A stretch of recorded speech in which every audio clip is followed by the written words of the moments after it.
Hey guys, welcome back to another episode of the Versatility Podcast. For today's episode, we got sports, NBA, NFL, talking about the Grammys. We got music, other music related news to get into. So let's get straight to it, ladies and gentlemen. We're gonna start off with the NBA because the NBA world is bonkers at the moment. The trade deadline was a couple days ago, and we got to talk about it, ladies and gentlemen. All the trades that happened in the deadline. We got to talk about every single trade that has officially happened at the moment. So let's just get into that real quick, and then we could just kind of move on to the rest of the episode. So starting off with the NBA trade deadline, with all the signings, all the trades that were made. So we could start from from the day of the deadline, which was February 6th, which was 2 days ago on Thursday. The Wizards, they acquired Marcus Smart from the Grizzlies. So they're gonna obviously get him, Kobe Jones, Alex Len, and a 2025 first round pick. While the Grizzlies, this is a three team deal. As you can see, Grizzlies, they received two second round picks, Johnny Davis, Marvin Bagley III, and the Kings received Jake LaRavia from the Grizzlies. Then we got the next couple trades here. We got the Raptors getting Brandon Ingram in a 3-player deal. So, of course, the Raptors, they get Brandon Ingram. The Pelicans, they get Bruce Brown, Kelly Olynyk, a first and a second round pick. So big deal for the Raptors getting Brandon Ingram. The Raptors having to find more pieces because they're not a great team right now. They're not a great team. They're still rebuilding, but they got a guy who could definitely play different styles of the ball, and overall is a pretty good player, but just obviously was stuck in a really bad spot in New Orleans because that team is really going nowhere in this direction at the moment. Big trade. One of the bigger trades of the deadline was the Warriors. They're acquiring Jimmy Butler from the Miami Heat. So it's official. Jimmy Butler is out of Miami, and he is going to the Golden State Warriors for 2 second-round picks as well and cash considerations. While the Heat, they get Kyle Anderson, Davion Mitchell, and Andrew Wiggins, and a 2025 protected first-round pick. So we receive Wiggins, Anderson, and Mitchell, while we obviously give away Jimmy Butler. Not much to think about of this trade at the moment. I don't think this trade is going to do much for the Warriors. I think the Warriors are still kind of far in contention coming out the Western Conference. They have not been that good this season. They've been pretty mediocre. So I'm not really sure what Jimmy Butler is going to add to that Golden State Warriors team, if it's really going to do much. But we'll see. We'll see what he can do, I guess. But I'm not expecting much production coming out of Jimmy Butler going into Golden State. I just don't know how it's going to look. So we'll see about that. We'll see if Jimmy Butler hoops over there with Steph Curry and with Draymond, and no more Wiggins. Obviously, you don't got Klay Thompson anymore this season. So it's going to be a tough spot for the Warriors to keep on climbing in a stacked Western Conference.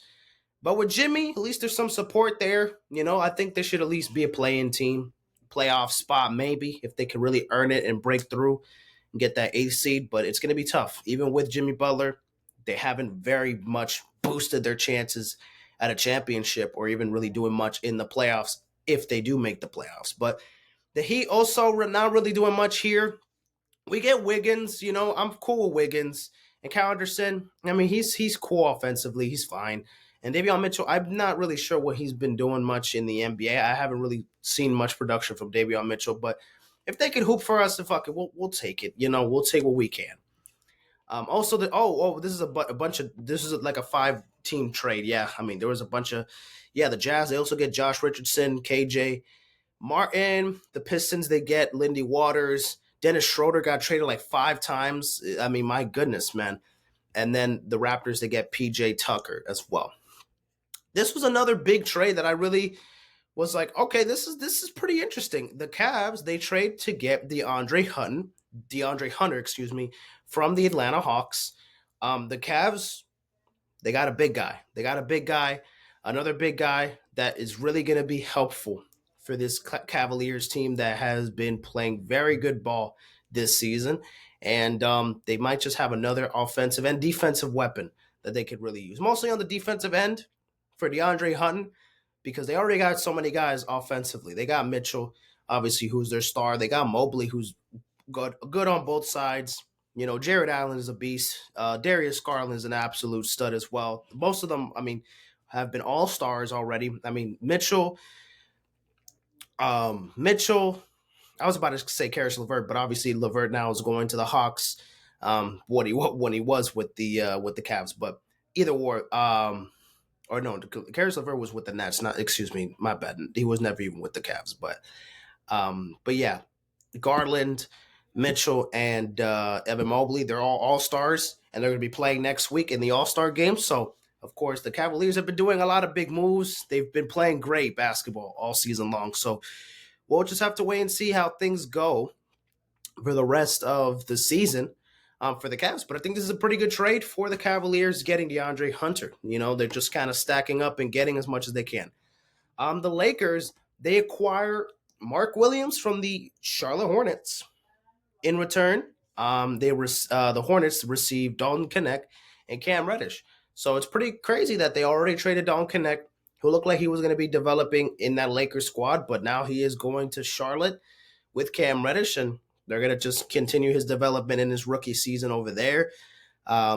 Interesting trade. I don't really know much about Mark Williams, but we'll see what he can provide. We'll see what he can do. The Bucks also trade for Kyle Kuzma. So the Bucks, they receive Kyle Kuzma, Jericho Sims. The Wizards, they get Chris Middleton, which, oh man, that sucks for Chris Middleton going from Milwaukee to fucking Washington, the worst team in the NBA. And AJ Johnson. While the Knicks, they also received Delon Wright. While the Spurs also got involved in this trade as well, and they get Patrick Baldwin Jr. More trades. We got the Hawks. They're trading Bogdanovic to the Clippers. So Bogey going to the Clippies. The Hawks, they get Terrence Mann and Bones Highland, and then a bunch of second-round picks in 2025, 2026, 2027. Kevin Porter Jr. going to the Milwaukee Bucks in exchange for Marjon Machump to the Clippers. PJ Tucker was coming from the Miami Heat, but obviously now they send him to Toronto. And of course, we obviously got in return Davion Mitchell from that Jimmy Butler trade as well.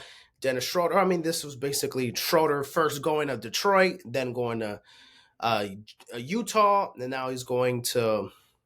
Now he's going to Detroit. I think he's now officially staying in Detroit right now. So that was pretty much a part of that deal. Yusuf Nurkic is going to the Hornets. Cody Martin and Mitchell is going to the Suns. KJ Martin going to the Pistons. James Wiseman going to the Raptors. Cody Zeller going to the Rockets. Reggie Jackson going to the Wizards. Jared Butler going to the Sixers. Valanciunas going to the Kings. Another Jaden Springer going to the Rockets as well. Daniel Tice going to the Thunder. Caleb Martin going to the Mavericks. Quentin Grimes going to the Sixers. De'Aaron Fox going to the Spurs. He already made his debut with the Spurs already. I think he's already played like 2 games. With Zach LaVine going to Sacramento as well. And City Kosoko, whoever the fuck that is, got the trade in there. Zach Collins going to the Bulls, and Kevin Huerter and Trey Jones as well. That's awesome. Well, I skipped there for a reason because I know y'all read that. Drew Eubanks and Patty Mills, Mo Bamba, and PJ Tucker going to Utah. Nick Richards, blah blah blah. Oh yeah, D'Lo is going to the Nets. I mean, this is all old new stuff. Now, let's talk about the big trade that happened that shocked the entire world. I have to talk about it. Of course, is Luka Doncic going to the LA Lakers in a 3-team deal. The Lakers, they receive Luka Doncic, of course, Maxi Kleber, and Markieff Morris, while the Mavericks, they receive Anthony Davis, Max Christie in a 2029 first-round pick, and the Jazz also send out Jalen Hood-Schifino with 2 second-round picks and 1 coming from the Clippers. Man, last Saturday night, It was midnight. I was watching the Benavidez fight, and I was watching the chat next to a website that I watch some sports games that I will not talk about. But anyways, I was watching that fight on that website on you know what website I'm talking about. I just fucking whatever. Anywho, I was watching the fight and there's a chat, because I didn't have it full screen, so I had the chat there like on the side, and like I wasn't really paying attention to it much, whatever. But I briefly saw it for a quick second, and I saw Luka to the Lakers, and I was like, I should just let me just put this shit full screen because I got sick and tired of all the trolls. I'm like, what the fuck? Shut the fuck up! Why are you trolling? Why are you trying to enough? You're not funny. You're not funny. No one's falling for your bullshit. And then I got a Woj bomb. Psych, I did not get a Woj bomb. I got a Shams bomb. Not even. That wasn't the first thing I saw. I saw, I think, a tweet, and then I saw a couple notifications from ESPN confirming that Luka is going to the Lakers. And then I saw one of my friends posted on their story, and I'm like, this has to be fucking fake, right? Is this real? And I was wandering around for like 5 to 7 minutes, just figuring out if this is real or not. And then it's official. And bada bing, bada boom, my eyes do not deceive me. It is actually a real deal. Luka Doncic is going to the LA Lakers, and the NBA world is completely redefined itself and completely shocked the whole fucking world. Man, I couldn't fucking believe it. I could not believe it. I was, when you hear some news that's just so shocking that you have to get out of your room and you just have to walk around the house in laps and circles, and you're just like, what the fuck? What the fuck's going on? It's like you're panicking and you don't have nowhere to. You're touching shit. You're walking around. You have no idea what to do with yourself. Control yourself. That was me at midnight, 12th, whatever, when this news broke out that Luka was going to the Lakers, and my first thought was, what the fuck? What the fuck? Why? But I realized it for a second. I'm like, wait a minute, hold on. This is fucking awesome. Wait a minute, hold on. Luka, LeBron, AD. That's before I thought AD got, because I didn't know that AD was a part of the deal. So I was assuming that AD wasn't a part of the deal, and they got Luka, just there from that trade. And obviously I saw it again, and I was like, okay, well, never mind. Luka is, going to LA while AD is getting traded to the Dallas Mavericks. Either or now, Luka, LeBron on the same team. Wait, what is this? Hold on. What is going on here? But for the most part, I was just so confused on why the Mavericks made this move. They made this trade. I've heard that there was a situation where they're kind of just trading Luka as like, well, I'll be honest with you. I think I've only heard just a couple rumors basically about like how his work ethic is not there, or that he's just getting fat and just like his body discipline is not there. So they were just kind of scared that that they were gonna just pay him this new extension, and that he wasn't gonna be worth the money. And so they just kind of shipped him away, when Luka Doncic just happens to be a top 5 player in the NBA. He's a superstar for this team. He is the leader of this team. He is your franchise player, and you just trade him because of some concerns, whether it was his body, whether it was him putting in no effort, whether it was something else, within the contract extension details, or maybe there's something else that we don't know. But either or, me trying to figure out what was the reason why Luka was even traded in the first place, I just don't think any of it is even acceptable, bro. You traded, and I'm talking to the Mavericks, obviously. You traded your franchise player to the Lakers, to a team that, for the Lakers, this is a long-term situation. LeBron, unfortunately, is not going to be in that Laker uniform or even in the NBA world for very much time. You know, after this season or next season, who knows? He's done. He's gone. You know, Luka is going to take over. He's going to be the next leader. He's going to be the next guy. He's going to be the franchise guy for the Lakers. The Lakers have made this decision knowing that they have the future with Luka. Once LeBron is out of town, once LeBron is officially retired, Luka is the guy. And the Mavericks are a good team now. They're in win now. They were literally in the finals last year with Luka. But removing Luka makes things a lot more difficult. You get AD in return, which is great. You know, AD has been phenomenal. But still there's injury concerns there. You're getting a bunch of guys together. You're getting AD. You're getting Kyrie. And you're getting Klay Thompson that all obviously are able to perform at a very high level. And they're all superstars in their own hands. But we're forgetting that they don't have much time left either. So their window for a championship started last year when they obviously made it to the finals. And they only have a couple more seasons to get through that. Because AD is not going to be playing like fucking LeBron at 40 years old.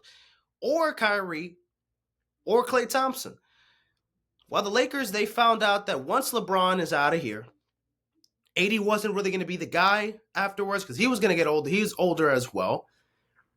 So they had to find a superstar, and Luka was their guy. Luka is going to be their guy. But now, how is it going to work for the Lakers now that Luka and LeBron are still playing on the same team, that they're going to be sharing the ball a lot more together? And especially since Luka takes care of the ball most of the time and handles the ball most of the time, it's really going to have to be Luka from the jump, really controlling this offense for the most part. And LeBron's going to have to take a backseat. I mean, that's kind of crazy to say LeBron's going to take the backseat. I think he's more able to play a bigger defensive role than Luka because Luka's not that great of a defender. And he's going to have the ball in his hands all the fucking time. But is he going to have to split it with LeBron? Of course he's going to split it with LeBron because LeBron can take over the fucking game if he wants to, even at the age of 40 years old. But I don't understand why the Mavericks decided to pull this, trading all their best assets. No, they traded their best. You know, they didn't get to that. They didn't get to that point. Why would they just trade their guy away? Like, in return, your window was a couple of seasons of contending for a championship, but there is no guarantee that you're going to win one. Just because you made it to the finals last year, you take Luka out the picture, you guys wouldn't be in the finals without Luka last year. You think AD, Kyrie, and Klay are going to be enough to make a championship push this season or next season? No.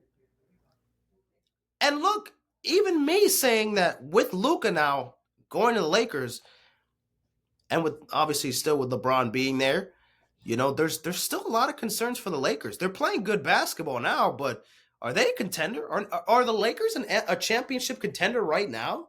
I could argue that they're probably not, which is insane because as soon as you see this trade, you're thinking, oh my God, a fucking big duo, you know?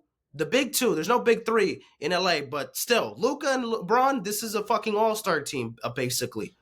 And this is going to work wonders. But there is no guarantee. And the defense is pretty much not fucking existent. They lost AD. They lost all their fucking defense that they could acquire. So Lakers defensively just plummeted down by a lot, losing AD.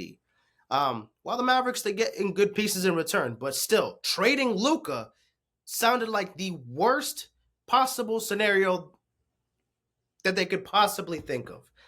And I'm sorry to all the Mavericks fans who had to cry and had to endure already a week of pure misery. I've heard that the first game that the Mavericks have against the Lakers, or no, just I think the Mavericks games going on right now, like their future games, they're very like they're they're hiring up the security, that they're adding and hiring more security to the games because the general manager has been getting death threats. He has been getting death threats for the past week for sending Luka to LA. So obviously, I'm not condoning obviously that's unacceptable behavior from the fans. I don't think anybody deserves to have to go through that, but still very questionable decision making from the front office, just letting their guy go. And what could that possibly be?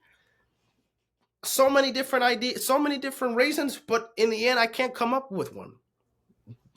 Luca is not a Zion Williamson situation or a Ben Simmons situation where he is a generational talent but doesn't pull through because of his work ethic, or because he's too fat, or because he's too lazy, or because he just doesn't play games. Luka's a fucking superstar, and he's been a superstar since he was drafted. He took you guys to the fucking finals last year. What is the concern with Luka? Yes, he's hurt now. He's been hurt majority of the season. That can't be a fucking concern why they traded him while being hurt. And also, this was just such a surprise. Like, this was a situation where even Luka was just like, wait, y'all traded me? What the fuck? Wait, what? I'm going to LA. Like, he couldn't comprehend, like, getting traded just, like, in a span of a second. And LeBron, apparently he found out that the Luka trade happened when he was at dinner after that Lakers game that night. It was against the Knicks. I was watching that game, and then I watched the fight, the Benavides fight. Then he was at dinner with his fucking family and teammates and shit. And what the fuck? We got Luka? Yo, look at this shit. I mean, I'm shocked still by this trade. Um, I mean, dude. I mean, Luka Doncic on the same team as LeBron James. It's sounds amazing on paper. It sounds amazing on paper, but I don't know what the fuck the Lakers. Um, I mean, excuse me. I don't know what the. Wow, oh shit. Oh wow. Oh no. Oh boy. Dallas Mavericks fans brought out the casket and are having a funeral, taking a knee in prayer for the loss of Luka Doncic. Wow. You see, I don't condone this. I don't like this. Like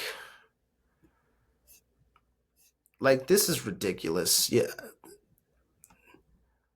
I don't like this idea of like just what is this? Brought out a casket and having a funeral. Like, man, the nigga didn't die, bro. Relax. I get the frustration though. What the fuck? Why did they trade him? I would be pissed if I was a Mavericks fan. I understand that. But y'all doing way too much, man. Like this is a real photo, y'all. Rob Palinka, JJ Redick, and Luka fucking Doncic in the photo. Like what the like, dude? What is going on here, man? What is happening?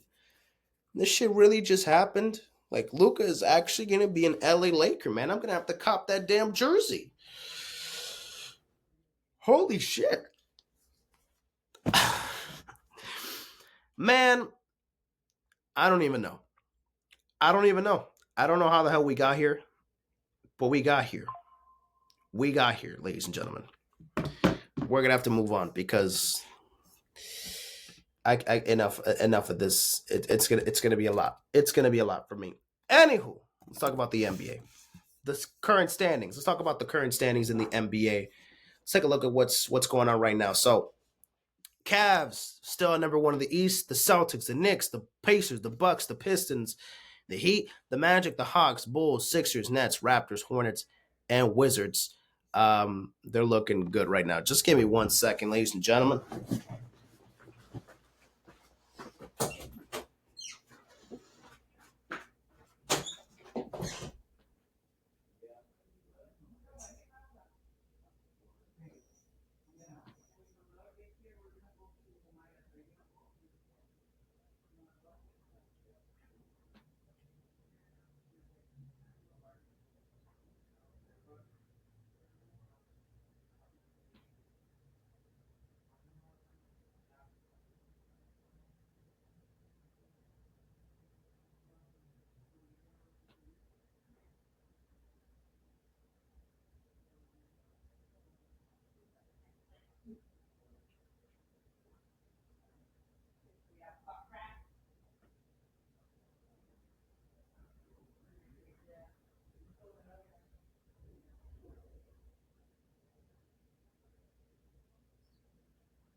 Your boy's back. Miss me? No, you didn't. Whatever. Anywho, let's take it back to the Western Conference now. The Western Conference standings. We got the Lakers at 5. Just wanted to start off with the Lakers because, they're fresh in my mind. Rockets at 4. Nuggets at 3. The Grizzlies are still the second best team in the West. And then the Thunder still at number 1 at 41-9. The rest, we got the Timberwolves, the Clippers, Mavericks, Suns, Kings, Warriors. I mean, all these teams are still fighting for a play-in. All play-in teams. Spurs, Blazers, Jazz, and Pelicans are ass. They are ass. But now let's go to college basketball. Actually, I have college basketball in the background right now. Oh, the game's done.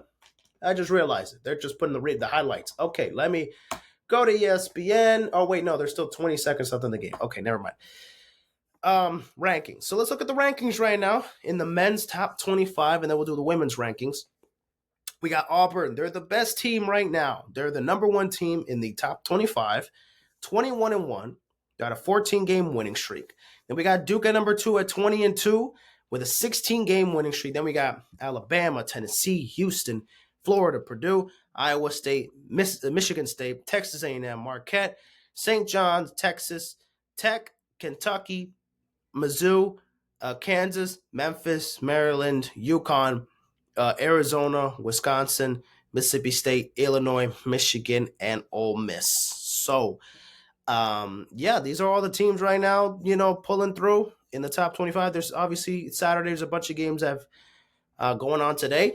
There's Michigan up right now with less than 20 seconds to go up to Indiana. Iowa State dominated TCU, excuse me, not the Drake song. Kentucky dominates South Carolina. Tennessee beats Oklahoma, not Oakland. Mississippi State, holy cow. Michigan State, defeats Oregon. Kansas versus Kansas State's going on. Houston, Colorado's going on. Florida, Auburn. Ooh, I might watch this one. Fuck it. And we have Duke playing today against Clemson. Interesting. I'll watch those games. Tomorrow there won't be that many because it's Super Bowl Sunday tomorrow, so there's not much to talk about it. And let me get to the women's, and then we'll get to the Super Bowl. So let's look at the rankings for the women's basketball right now. We got UCLA at 22-0. Ladies and gentlemen, they're undefeated. Then we got South Carolina at 22-1.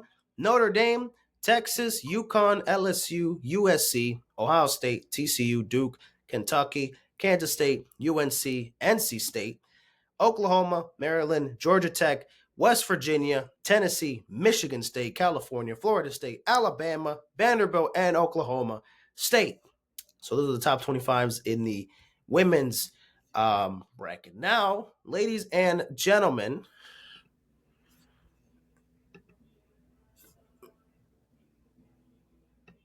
okay, all right, yes, we're fine. I just checking real quick. Just had to do a little quick check real quick. Now, ladies and gentlemen, let's talk about the Super Bowl. I'm kind of doing this out of order, though, because I kind of want to talk about the other shit going on, but there's something else there. Or I put college football real quick. My bad. Anywho, the Super Bowl preview real quick. I'm going with the Eagles, ladies and gentlemen. I'm going with the Eagles. No wonder, no surprise here. I'm excited for this game tomorrow. I know a lot of people aren't because we already saw the Super Bowl a couple years back, but I'm hoping. I really think we have a really good chance at beating the Kansas City Chiefs tomorrow night. It's gonna be fucking almost impossible. It feels like, I guess. This Chiefs team is the inevitable. You're gonna somehow, always have to fight this team. Coming out of the AFC, coming out of the NFC. They're always going to be representing the AFC in the Super Bowl. That's just how it feels like. But we meet again. Different, situation this time, of course. We have Saquon Barkley. That's our most valuable player on our team. He's been absolutely nothing short but phenomenal this season and has guided us here in these 3 postseason games as well, from the wild card all the way to tomorrow night. We'll see how he does, but I am sure that he's going to have a great game. I am sure of that as well. And I do think that offensively, we're going to be very hard to stop. Very hard to stop. And not just by Saquon running the fucking football. I do think that our passing game is really going to show a lot more. Again, as much people want to talk shit about Jalen Hurts, last time he played in the Super Bowl, he played better than Patrick Mahomes. I'm not guaranteeing that he's going to play better than Patrick Mahomes again tomorrow night, but don't be fucking shocked. Look at the weapons that he has. And even though we haven't had to use A.J. Brown, Devontae Smith as much as we have to, because we have Saquon there dominating the run game, and our defense has been so good that our passing game, we don't have to fucking put up 3-4 passing touchdowns. Jalen Hurts' job is also running the football as well. He can do that with his legs as well. So him having the support of Saquon, balling the fuck out, carrying the run game, the defense playing top tier, and also Jalen being a very, a two-way scrambler, and he's able to really fit in and puts on with his legs and can get it moving with his legs. The passing doesn't have to be always there. He doesn't always have to rely on the big plays that much. But there's gonna be situations where they're gonna have to, in third down situations, maybe fourth down situations, against a stingy Kansas City Chiefs defense. It's gonna be tough. I will say though, the Eagles defense is slightly better, right? We have. I mean, apparently we have the number one defense. I mean, that's not a shocker. I thought we were at least top two. I was sure if we were number one, number two. Fuck it, we're the number one defense here. They have the number 9. I'm surprised that they're not a higher ranked defense. 9 kind of feels a little low, in my opinion. I was kind of underestimating it. Yes, the passing, not that great, but we don't utilize it that much. Obviously, with Saquon, we're the second best rushing game. So, no surprise there. And our offense overall is just, within that top 10 range.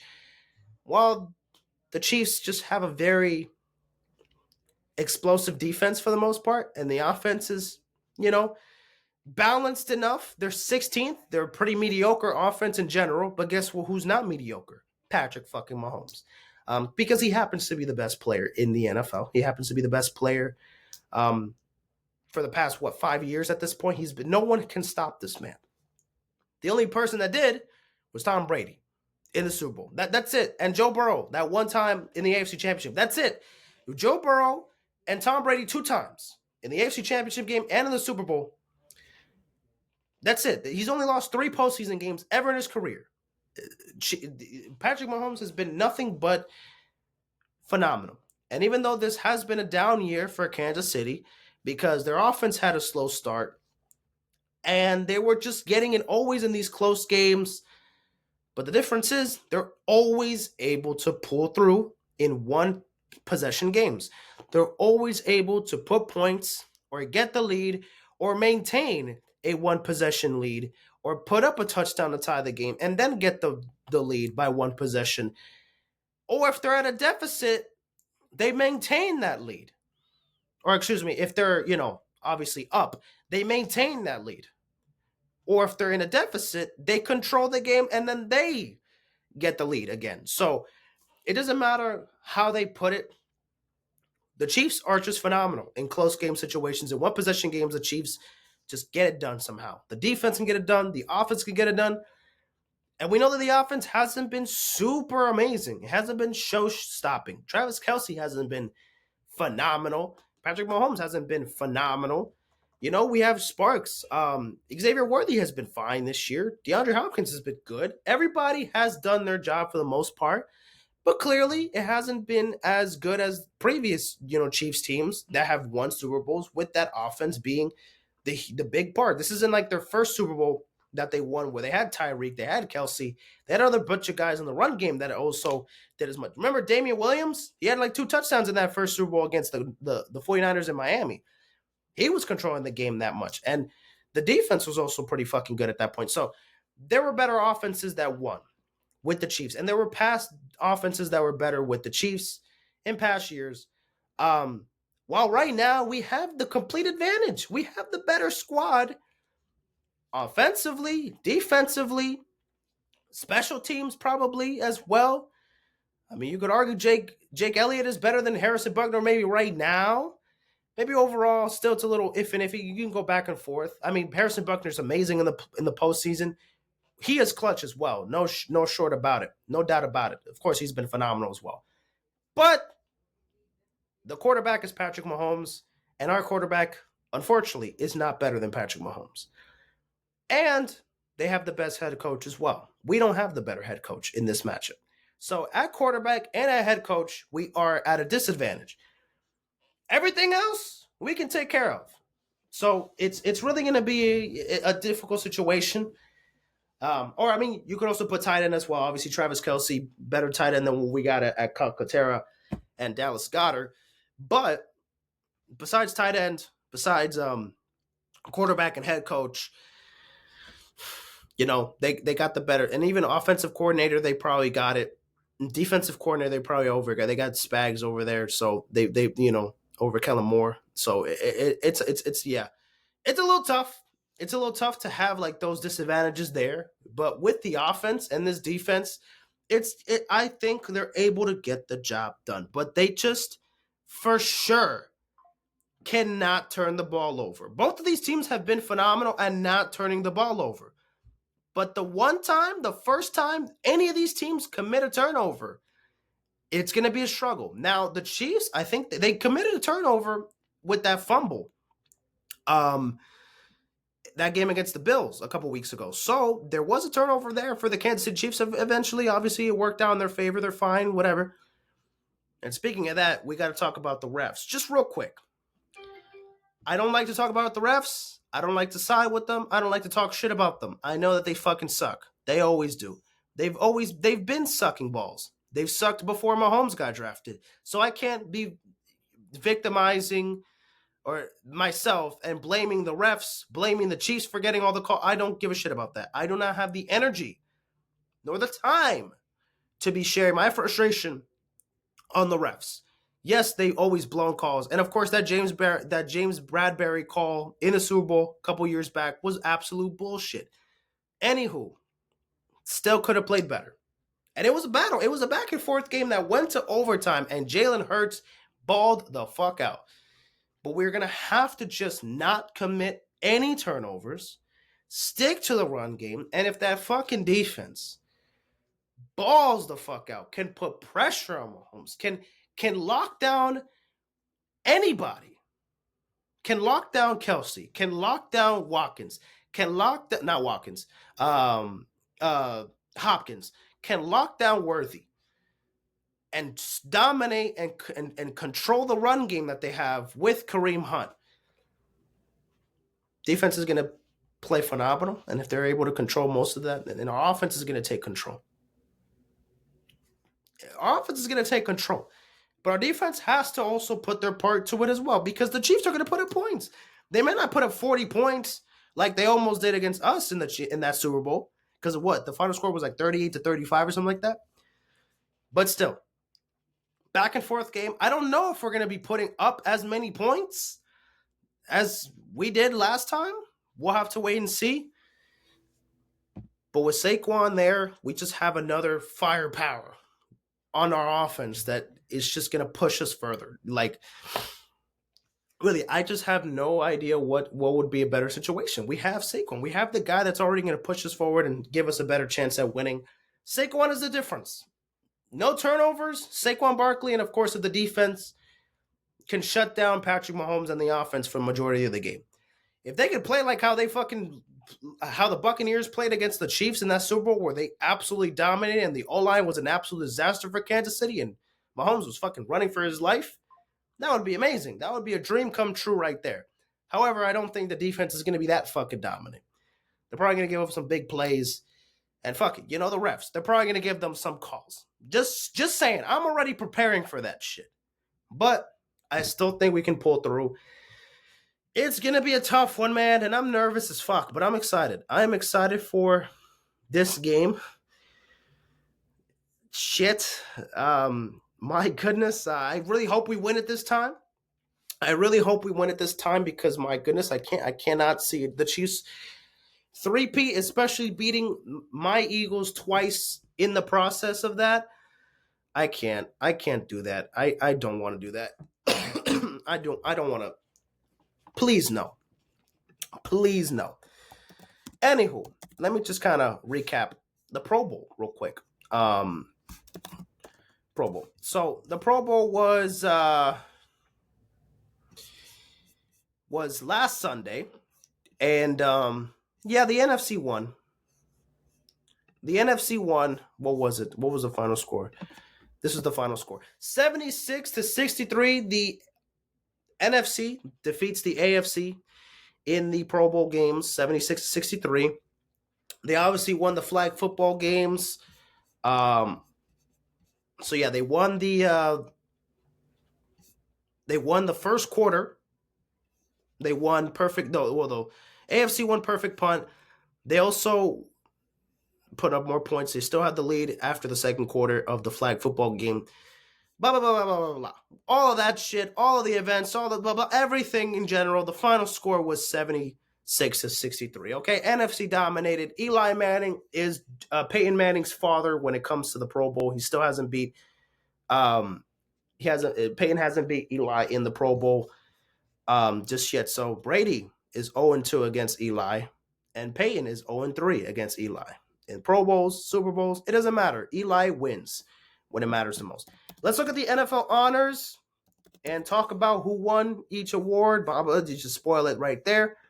None of them were really shocking to me. So, we're just kind of just look at it. Just no to host. No, I want to see the awards. Thank you. I want to see the awards. Okay. So MVP, it went to Josh Allen. MVP won to Josh Allen. Well deserved. I had Lamar Jackson winning it, but I was kind of twisted a little bit. I was kind of conflicted. I mean, the better turnover ratio was to Josh Allen, even though he didn't have better stats then. He didn't have better stats than Lamar Jackson. I do think the situation was a little bit tougher for Buffalo. Lamar has such a huge supporting cast that maybe that's kind of why they turned more into Josh Allen, that he was able to carry this team a little bit more than what Lamar was able to do here. So I guess it's pretty much the big reason why. But that was that. Coach of the Year goes to Kevin O'Connell for the Minnesota Vikings. No surprise there. Defensive Rookie of the Year goes to Jared Verse, edge rusher from the Rams. I had him winning Defensive Rookie of the Year, so fuck it. I was right the whole season. Comeback Player of the Year goes to Joe Burrow, coming from that wrist injury last year and having an MVP-like season. It's just that generationally terrible, god-awful defense sold his ass. Offensive Player of the Year, Saquon Barkley. No fucking surprise. He had one of the best seasons for a running back ever. Almost had the rushing record from Eric Dickerson, but whatever. He didn't want to play the last game. They chose him to sit down, so whatever. He couldn't play. Defensive Player of the Year was Patrick Surtain, PS2. Lockdown cornerback. The motherfucker was phenomenal. I also probably would have thought Myles Garrett would have won it, but still, PS2, phenomenal. Offensive Rookie of the Year goes to Jaden Daniels. No fucking surprise. We have already talked about Jaden Daniels. Jaden Daniels, phenomenal. Nothing short of phenomenal. Assistant Coach of the Year goes to Ben Johnson. No surprise there. Now he's going to be the head coach of the Chicago Bears. But yes, he was the assistant coach for the Lions up until they got destroyed by this man right here, Jaden Daniels. So that is the NFL honors. Not much to recap there because, a lot of it was kind of predictable. Josh Allen, of course, headlining, wins MVP. He's there with his fiance, Haley Steinfeld, who, man, shout out to Haley Steinfeld because holy shit, the support that she is giving this man is giving this man superpowers because he has been good, before he met Haley Steinfeld. Or I don't know, maybe Haley Steinfeld is the reason why this man has turned into a superstar. Definitely is one of the biggest reasons why he won NFL MVP. But maybe they met right at the time where Josh Allen was not like some random quarterback in the draft class and started to develop as a superstar. Maybe they met at that time where he started to become one of the elite quarterbacks in the NFL, and then slowly now he's finally, after a couple seasons, he won an MVP. So there's progress there for Josh Allen. He won MVP. He finally has that in his bookcase. All he's missing is beat fucking Patrick Mahomes in the playoffs. You get that done, you make the Super Bowl. Bada bing, bada boom. You're 1 inch closer, buddy, to becoming an all-time great. And that's awesome for Josh Allen. That's awesome. He won the MVP, deserves it. I had Lamar winning it, but shout out to Josh Allen. No need to fucking cry and say and beg, but Lamar had better stats. What? Don't worry about it. And some people saying, it was a here you go, damn. Or it was like a voter fatigue. They didn't want to give it to Lamar 3 straight times. Maybe that's the case. Maybe you're right. But I don't care. Let's just give Josh Allen the credit, because let's not fucking act like this motherfucker doesn't deserve the MVP. Even if you thought Lamar should have won it, don't act like the motherfucker didn't deserve it, at least. It wasn't worthy of it, because he absolutely was. And I don't like Josh Allen. I'm a fucking Dolphins fan. He always cooks my team. Why do I have to like this man? But respect to Josh Allen, living the best life. He can't beat Patrick Mahomes in the playoffs, but he's going to have to change that scenario. He's going to have to change that situation at some point in his career. Haley, help him out. Maybe this woman right here has the power to turn this man into an MVP. Can she also make this man beat Patrick Mahomes in the playoffs next season? Whatever that voodoo magic is going on. Whatever the fuck is going on there. Let's see if he can get that shit done. Because we also got this man coming in. Joe Burrow, be ready.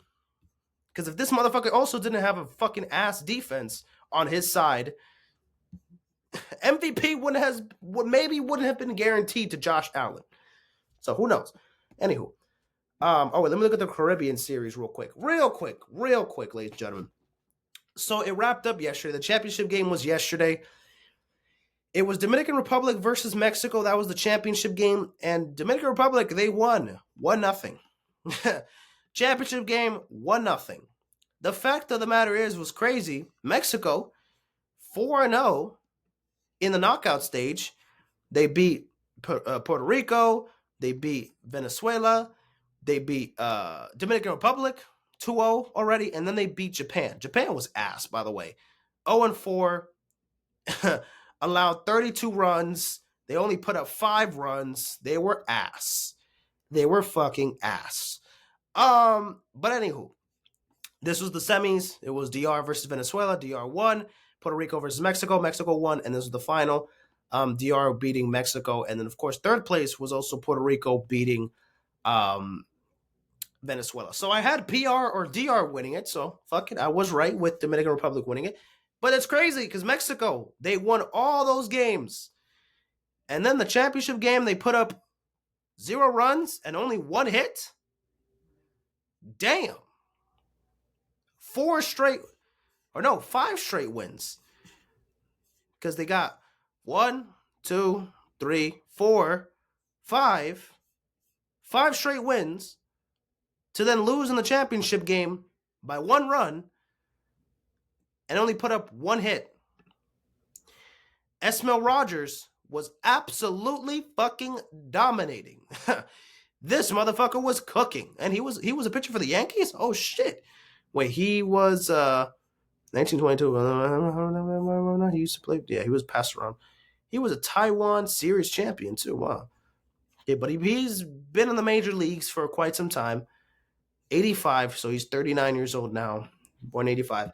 Interesting. But shout out to the Dominican Republic. They won the championship, the Carribean series. Mexico, they fell short. I was surprised Billy Hamilton also was in this shit. He played for the Mexico team. I didn't even know he was Mexican. I did not know that. But he played for he's not Mexican, but he plays for the Mexico team. So I didn't know that. So shout out to Billy Hamilton. Haven't seen him play in years. Remember, he was a stolen base god when he was with the Reds back in the good old days. Ladies and gentlemen, back in the good old days. Okay, let's get some new headlines here. Where am I at right now? 52 minutes. Okay.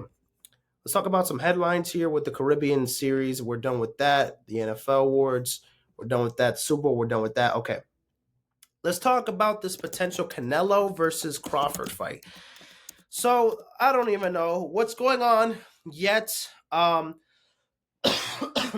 couple days ago, it was finalizing the fight between Canelo versus Crawford, but now the fight looks like it's called off because Canelo is trying to agree to a deal to fight Jake Paul in May in May or June or whatever the fuck. So right now the latest is basically Canelo is slated to meet Jake Paul on May 3rd in Vegas, which was a completed change course and completed a 4-fight deal with the Rajad season. So it was expected for him to have a couple fights there within this year and next year, including obviously one of the fights with Jake Paul. There was another fight with this dude. I don't even know. Alal Shkik. Yeah. So basically, the bigger fight right now is Canelo versus Jake Paul and not Canelo versus Terence Crawford. I thought we were going to get the Canelo Crawford fight finalized finally. I don't know what's happening. I don't know if it's actually happening or not. What the fuck? I don't know if Canelo's going to fight Jake Paul and then fight Crawford. I don't know if he's fighting the other dude before he fights Crawford. Is Crawford fight next year? I don't know. But there was a point where people were saying that all of those fights were this year and like the 4-fight plan was for this year alone. And I'm like, this motherfucker's not going to fight 4 fights in 1 year. He's not going to have a fight in March or in May and then have a fight another dude in what, August or September? And then the supposedly Canelo Crawford fight that was finalized and it was going to be in Vegas, it was supposed to be September 13th. That's not official anymore. I don't know what the fuck is going on. Make it happen, bro. We need the fight. Canelo Crawford. I don't give a fuck about Canelo and Jake Paul, man. Why? Enough. I don't want to see this Jake Paul and fucking Canelo. Like, I know this is all for money. I know Canelo's money hungry and he just wants to fight Jake Paul because fucking money. But that's crazy. That's fucking crazy that Jake Paul is a bigger catch in the money chase than fucking fighting Terence Crawford, man. Damn. That's where the money's at. That Jake Paul fight is where the real money's at. While comparing to the Terence Crawford fight, I guess it's not enough. Whatever, man. We'll see what happens at this point. I don't know. And also, Jake Paul, isn't he? He's fighting Logan Paul in March, isn't he? Is that official too? I don't even know what the fuck is going on. This is why boxing is so messy sometimes. Like, these fights don't happen, and then they don't happen. They get called off, and then boxers with their egos, they're just like, nah, you're ducking me. You don't want to fight me. I saw that they were talking shit, making videos of each other. This was what Jake Paul, not even almost a day ago, talking about Canelo. But call him an own slaved. Like, what? Whatever, bro. This is some bullshit going on. This is why I don't catch on with boxing too much until I actually see the fucking fights actually happen in real life. But I want to see that Canelo Crawford fight. Please. Fuck it. Drake and PND. Ladies and gentlemen, Drake and Party Next Door are going to be dropping their new album, Some Sexy Songs for You. Their anticipated collab album or joint album that they have in the works for pretty much of last year, that there were rumors that they was going to drop last year in November, October, September, whatever the fuck. It's going to be finally releasing February 14th. You know what that day is? Valentine's Day.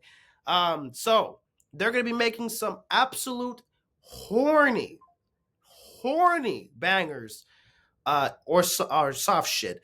They're not going to make bangers on this album. It's going to be a bunch of slow R&B soft shit for the ladies and for all the horny men out there on Valentine's Day.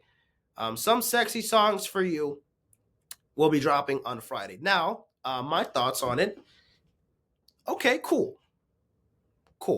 I saw the snippet like that Drake dropped on his Instagram of like the little teaser of Party Next Door of like one of the snippet of one of the songs that's gonna be on the album. It didn't sound bad at all. It didn't sound bad at all. But personally, I'm not a huge fan of Party Next Door.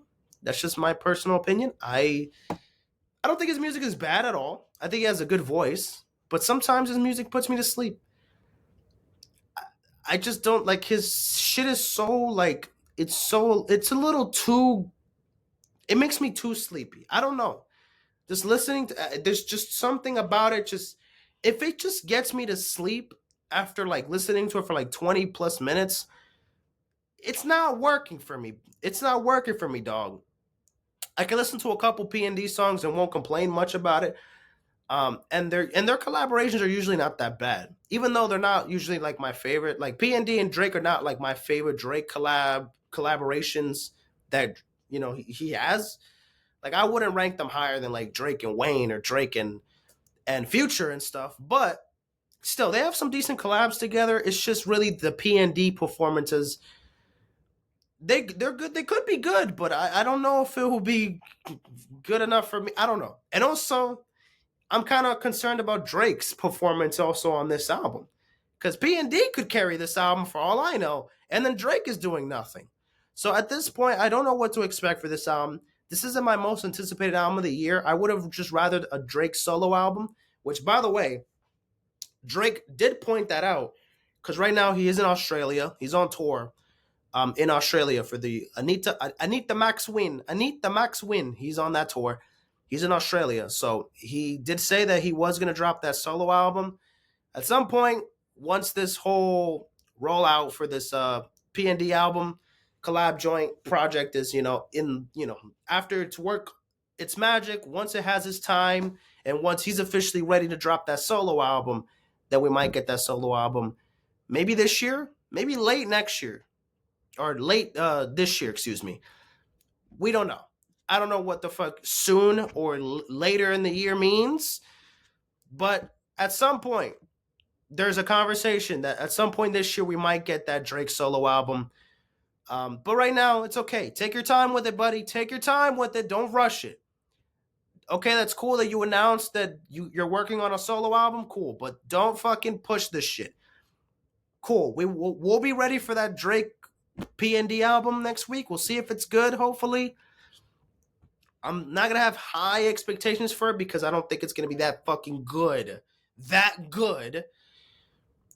But hopefully there's some good shit there. Hopefully there's some soft shit that I, will bump to, it's a Drake project, so I will not sit here and say, oh, I'm not excited for this. Oh no, hell no. I am. I have a little bit of optimism. But I'm also kind of like, I might not like this album. So I don't want to get my hopes up. Especially since it didn't really get my hopes up in the first place. Since again, I'm not a huge Party Next Door fan, so this didn't like completely make my day. But I was just like, okay, cool. We will get Drake music. We will get new Drake music in 2025. We will at least get an album. Fuck it, I'll take it. Fuck it, well, fuck it, we ball. Drake and P&D, Valentine's Day. A lot of people are going to be conceived that night. A lot of people are going to be having the time of their lives listening to this album while doing it in bed. Yep. It's going to be a blast for many people next Friday. Anywho, let's talk about NewJeans. NewJeans. Oh, wait, I'm sorry. So they're not called NewJeans anymore, ladies and gentlemen. Since, they left that deal with Hybe. They left Hybe, the label from South Korea. They left the label, and now they're rebranding themselves. So of course they've been working on a new name for their group. And well, NewJeans, unfortunately, it's not. It is not. It was a past time. It was a past thing. Since 2022 to 2024, NewJeans was the one of the biggest K-pop groups in the world. And they had a whole huge fan base around them, and they had their time to shine with those 3 years that they were able to drop really good music, all those EPs. They still don't have a huge catalog yet, but NewJeans, phenomenal music. They made the song of the year, in my opinion, last year with Supernatural, and they make nothing but bangers. But it is a new time, it is a new year, a new name, and a new rebrand. So now they're officially called NJZ. Ladies and gentlemen, NJZ. So basically, like, is how you say it. NJZ. I mean that's how you would say it, right? Like how else would you say it? So yes, from NewJeans to NJZ, K-pop stars announced new group name, music, and more. I supposedly heard that they will be, yeah, they're going to be performing at they're going to be headlining in a Final Door Comic Con, a Hong Kong festival, March. That there could be new music coming out in March for NJZ, maybe. I also heard Le Seraphim also dropping in March, their comeback. We will have to wait and see. But for now, we got a new name, we got a new rebrand. We will be getting new I was about to say NewJeans. We will be getting NJZ music this year at some point, but we'll have to wait. We'll have to wait and see. So shout out to all the girls at NJZ with Danielle, Haran, Ayan, Minji, and Hani. So shout out to all them girls. Keep doing what you're doing. It's a new time period. It's a new name. They feel like new women now. They feel like new girls now. It's not NewJeans anymore. That time had its time. It had its run, but now it's a different aesthetic. Now they have like they rebranded now officially, like on social media. They have like different posts and stuff, and they kind of rebranding the stuff. So interesting to see how it's gonna go there. Yeah, I'm super excited for that. Let's talk about the Super Bowl. But let's talk about Kendrick Lamar, ladies and gentlemen. The Super Bowl halftime performance. Obviously, I already talked about the Super Bowl preview. I talked about the game. Obviously, let's go Eagles. But let's talk about the set list. Let's talk about what songs I believe are going to be on the Super Bowl halftime show set list. So let's look on Spotify real quick. What songs is Kendrick really about to perform at the halftime show? So Kendrick Lamar, as you can see, 84 million monthly listeners. Right now, he's at, where is he at? 10th in the world, most listened to artist right now on Spotify. Obviously, these are all the tour dates. Unfortunately, he didn't want to come to Miami, unfortunately. So his fucking team is an L for that. But of course, let's start off with the obvious songs. Well, I'm pointing out the album, but we know that he's going to perform Not Like Us. So we expect Not Like Us to be on that set list. So Not Like Us is going to be for sure a song that he's going to perform on at the halftime show. Not Like Us. I feel like he might do Euphoria. I think we could do Euphoria, Not Like Us. Again, he's not going to play the entire song. He's only going to probably play like a minute, a half of it, of the song, of each song that he's going to perform. Because again, it's a very limited time that he has to perform. I think it's like 13, 14, 15 minutes.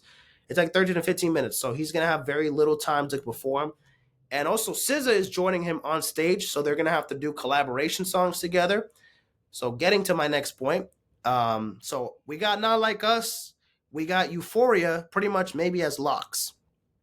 Then we got Luther, which is obviously one of the songs with SZA. So Luther, I think, is definitely going to be a lock to perform. That's one of the bigger songs on the album. Squabble Up has to be on the set list, I think. Squabble Up has to make it, so that's 4 tracks there. Hey Now, I don't know if Hey Now will make it. I would love to see Hey Now make it, but I'm kind of 50-50 on it. Whacked Out Mural is not going to make the cut. Reincarnate not going to make the cut. TV Off for sure is going to make the cut. I would love to see TV Off being performed at the Super Bowl. That's probably the song that I'm anticipating the most at the halftime show. Probably. I really want to see TV Off. Mustard! I really got to see people yelling that shit. Him yelling that shit at the concert. I need to see that shit tomorrow night. He has to perform TV Off. So we got Not Like Us, Euphoria, Luther, Squabble Up, TV Off. Dodger Blue, maybe, but I don't know. I don't think they're going to do Dodger Blue. I don't know if that's going to be enough. I don't know if he's gonna perform that Gloria song with SZA. I know SZA's on it, and that's another collab song that they can add on to it. But I don't know if they're really gonna add on to it. I don't think it'll fit in the set list that much, especially since you want to kind of piece out other songs as well from previous albums. I do think they're probably gonna do All the Stars as well. That's probably the biggest SZA and Kendrick song. So I do think All the Stars might make it. 30 for 30 is the newest Kendrick and SZA song. I don't think it's going to be on the album, or I don't think it's going to be on the set list because it's a SZA song. I feel like it's going to be a Kendrick song featuring SZA. I don't know if it's going to be a SZA song featuring Kendrick that's going to make it through. So I don't think we're going to get 30 for 30 in the set list. So I think, yeah, and I think we're only going to have probably like Luther and maybe All the Stars.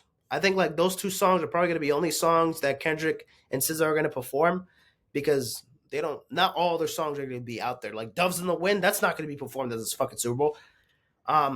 So yeah, like again, Not Like Us, Euphoria, Squabble Up, Luther, TV Off, All the Stars. So that's 6 songs. Let me get like 12 songs. Or actually, no, let me get like 10 songs at least in the set list.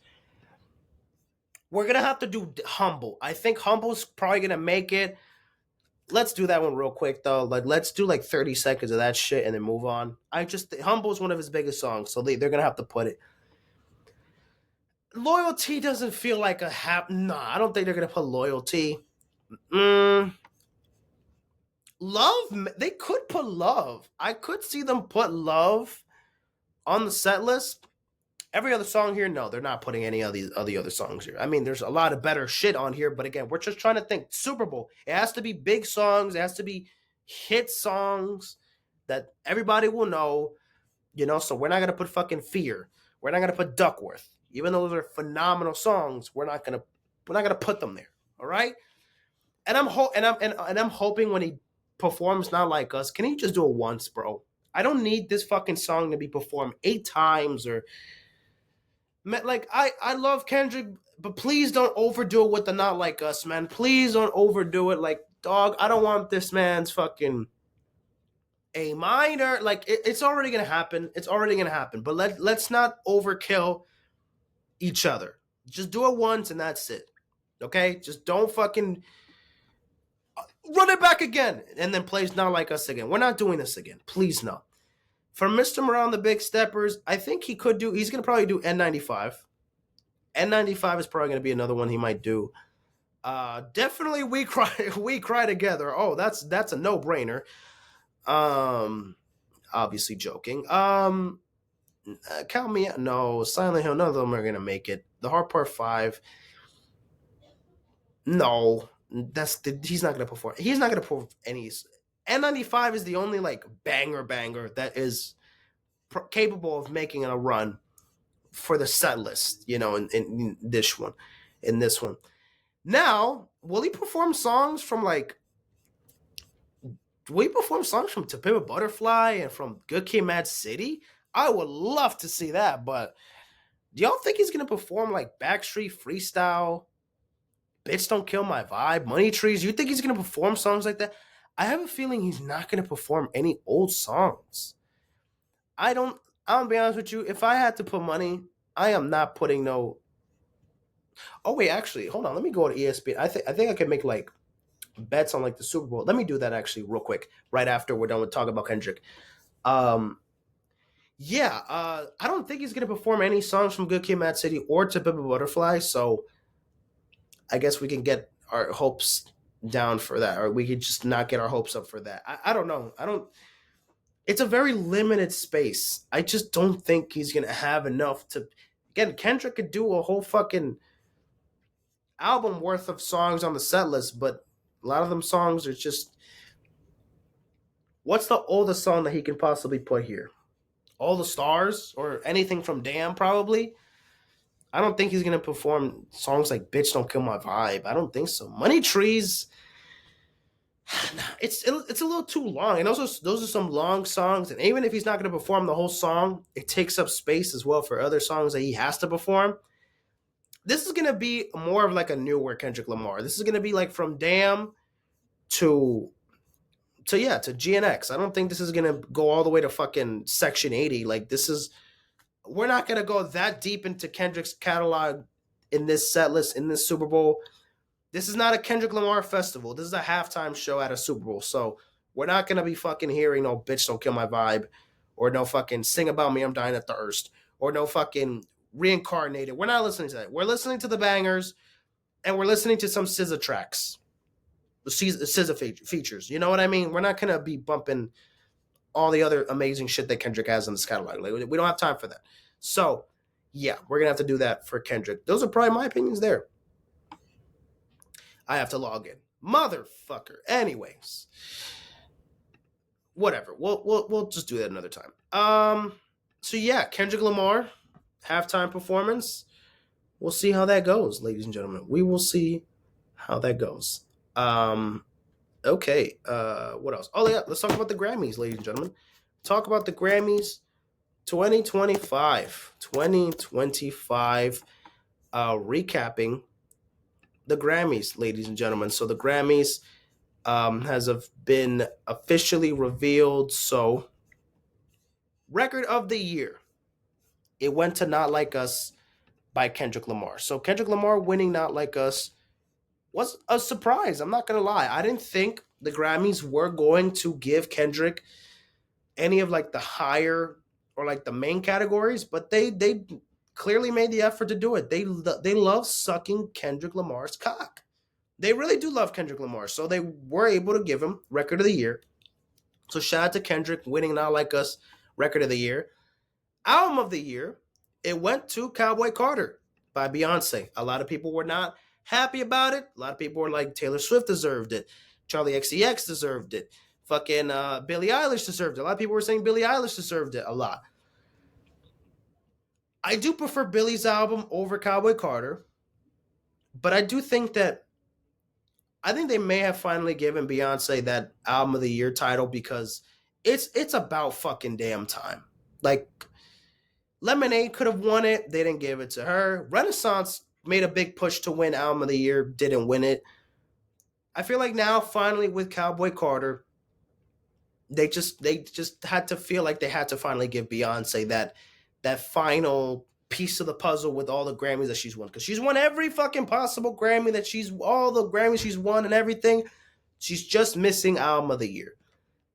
And well, since Taylor Swift's album wasn't on par with Beyonce's album, fuck it, we're giving it to Beyonce. And you know that kind of overlooks probably Billie Eilish's album, because that's also another phenomenal album that also deserves to be nominated, and deservedly so. Could have made a run and definitely deserved to win as well. But I think Beyonce, it was just about time for her to win Album of the Year. So I think that's probably why they kind of chose Beyonce, then Billie in that situation. And Billie already won Album of the Year with her first album. So it's like, well, Billie, we already given you one years ago. Let's give Beyonce one now. And it's been long overdue. Like, we've really been fucking giving Beyonce all these Grammys, but we're never giving her Album of the Year. Let's just finally get it over with. And also, I think, especially since Jay-Z called them out, like, last year? Was it last year? Like, 2 years ago, he called them out saying, Beyonce's won all these fucking awards. She's the queen of the Grammys. Or, you know, she's the most, she was the, again, she's the most winningest and the most nominated Grammy artist, the most successful Grammy artist ever. Never won Album of the Year. So we need that in the books. So of course they gave it to her finally because of that. But not to take any credibility away from Cowboy Carter. It was still a great album, despite how you feel about it. You know, your opinion is your opinion, but I think the impact was there. Maybe it wasn't the biggest album when it comes to like you could say Sabrina and Charlie's and Billie's album were bigger because they had a bigger impact. I guess like when it comes to like the radio and like Billboard, and I know like people were saying long ass album and Texas Hold'em was like the only hit song. Fair enough. There wasn't so many huge hit songs from Cowboy Carter, but I do like that she reinvented the wheel here, did another album, just going at another genre that she's never attacked before, and doing a country album Beyonce style. People love authenticity. They loved it with Renaissance. Maybe clearly not better than Cowboy Carter because they actually gave her album of the year for that. So it's just a different situation. It's just a different situation. Shout out to Beyonce. Again, she's the queen of the Grammys. If so, king. Both king and queen. She's the goddess of the Grammys. Billie Eilish, it's unfortunate she didn't win any Grammys this year because she definitely got snubbed for a couple of these for sure. So I feel bad for her for sure there, but I'm not gonna take away that credibility for Beyonce because she won Album of the Year. Like for sure, she deserved it. Song of the Year also went to Not Like Us by Kendrick Lamar. Man, the dick eating is crazy, but fair enough. They gave it to Kendrick Lamar, Record of the Year, Song of the Year, whatever the fuck the difference between both is. They gave it to Kendrick. Best New Artist went to Chaperone, which, not too surprised about it. It could have went to Sabrina Carpenter, but Sabrina Carpenter is not a fucking new artist, at least to me. So I'm kind of glad she didn't win it just because she's not a new fucking artist to me. And to a lot of other people that have been listening to her music for a while now. So it would have made sense to me if she would have won it. But Chaperone definitely, has been working on music for not too long. And obviously had a huge successful year, 2023 and 2024. So for her to get that Grammy in 2025, and she also had a really good performance at the Grammys. It was really good as well. Producer of the Year, who the fuck won it? Daniel Nigro, of course.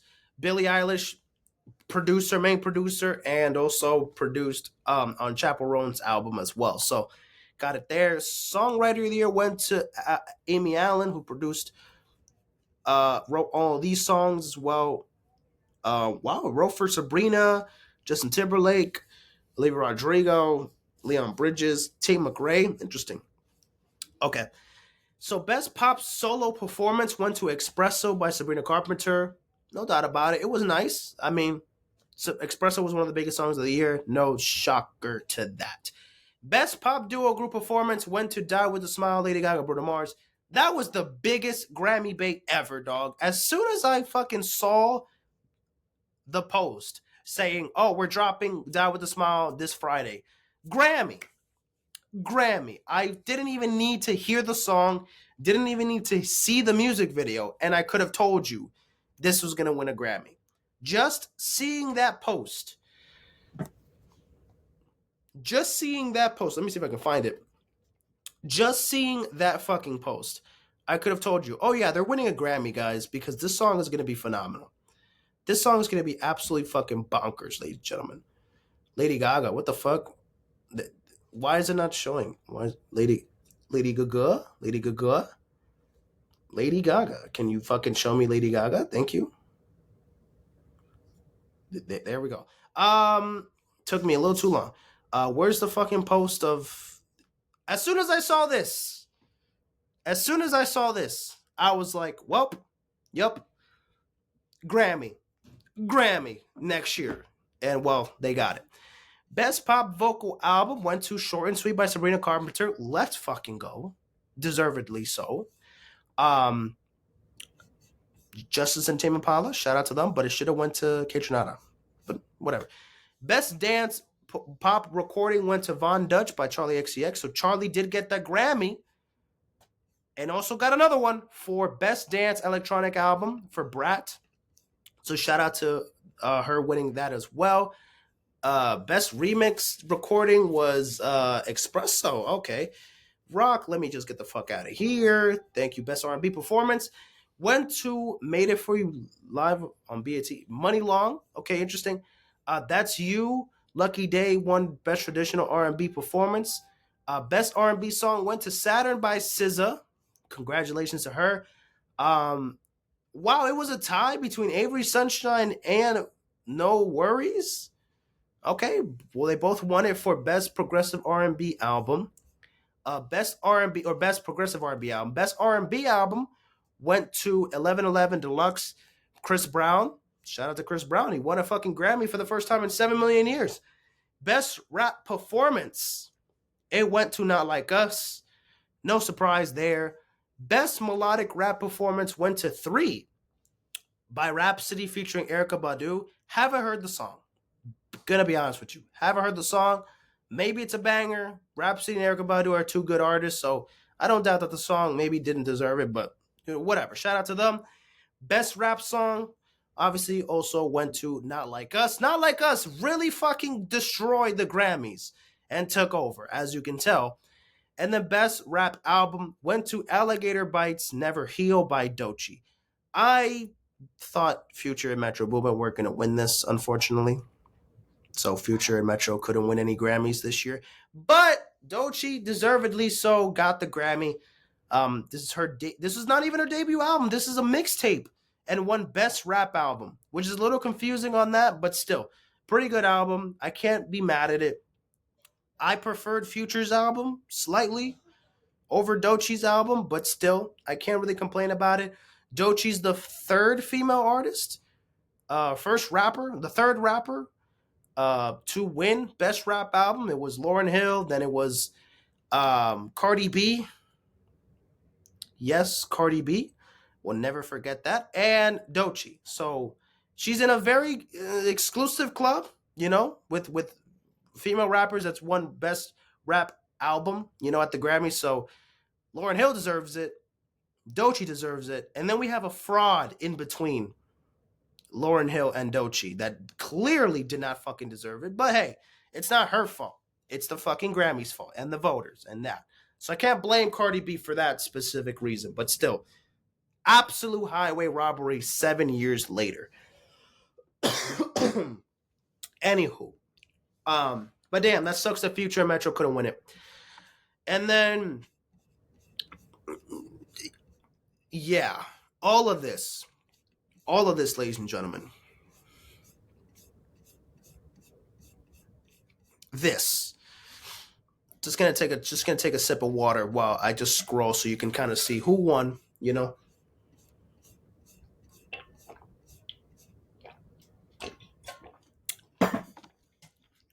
I'll stop it right here. Best Latin Pop Album. It went to Shakira. Las Mujeres ya no lloran. The girls don't cry anymore. Yeah, she won Best Latin Pop Album, so shout out to Shakira. I thought Orquídeas was gonna win though. Shout out to Kali Uchis. She got nominated, but fuck, I wanted Kali Uchis to win it. Best Música Urbana album went to Residente. Oh wow, she actually won it. At least it wasn't this fucking dog shit Bad Bunny album that won it. That's good. And then, yeah. Scroll. Congratulations. Oh, Dave Chappelle won a Grammy.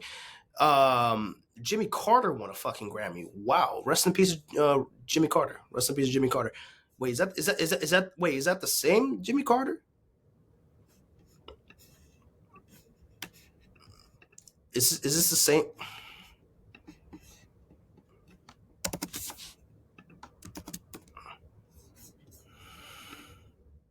Okay, yes, it's the same Jimmy Carter. Okay, just wanted to know real quick. Okay, Bradley Cooper, best compilation soundtrack for what? Oh my, okay. I'm look at these I haven't looked at, so I don't know who won it because yeah. Oh, best music video also went to Not Like Us. Not Like Us won 5 Grammys, ladies and gentlemen. Kendrick Lamar won 5 Grammys for Not Like Us. Unbelievable. Not Like That didn't win a Grammy because Not Like Us took the whole fucking show. So Kendrick dominated the Grammys as I expected. There was no shock in that whatsoever. But damn, 5 Grammys for one song. Drake is a sick man. Oh my goodness, I know that pissed him off. And unfortunately, tomorrow is going to be the end of it, bro. The fucking Super Bowl in New Orleans. Yeah. Thank God he's in fucking Australia. He probably can sleep through it. Not even, he's a whole day ahead of the fucking, whatever, the Super Bowl starts and it's already Monday in Australia. So by the time the Super Bowl begins, it's already fucking Monday in Australia. So he won't give a fuck. He won't give a fuck, but I know it's hurting deep down. It's hurting deep down for Drake. I would be a sick man, and I would want to retaliate with violence, even though I am not a violent person. I don't condone that. I don't like that shit. Anywho, that's about all the other categories here that are worth mentioning. There was some really good performances. I liked Sabrina Carpenter's performance. I liked Chappell Roan's performance. I like Billie Eilish's performance. I think Billie Eilish's, that was the first one that started off the Grammys, the live show, obviously, the coverage show.